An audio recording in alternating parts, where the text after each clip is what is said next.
Sa fans na nagtatanong kung ano ang ginawa ni na Kim Chiu at Paolo Abilino ngayong Semana Santa, mukhang kanya-kanya muna sila kasama ang kani-kanilang pamilya.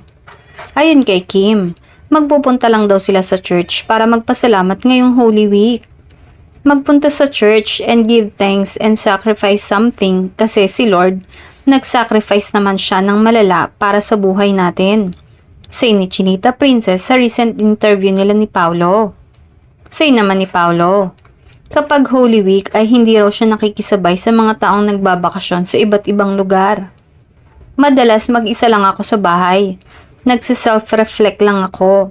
Ina-assess ko rin yung mga pagkakamaling nagawa ko or kung paano ko pa mai-improve yung mga parts ng personality ko na tingin ko hindi maganda yung epekto sa ibang tao. Saad ni Paolo.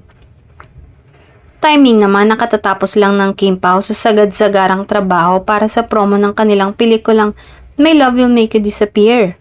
Kaya deserve na deserve nila ang much needed break ngayong mahal na araw. Samantala, may mga fans pa din na nagsasabi na magkasama ang dalawa sa isang beach ngayon.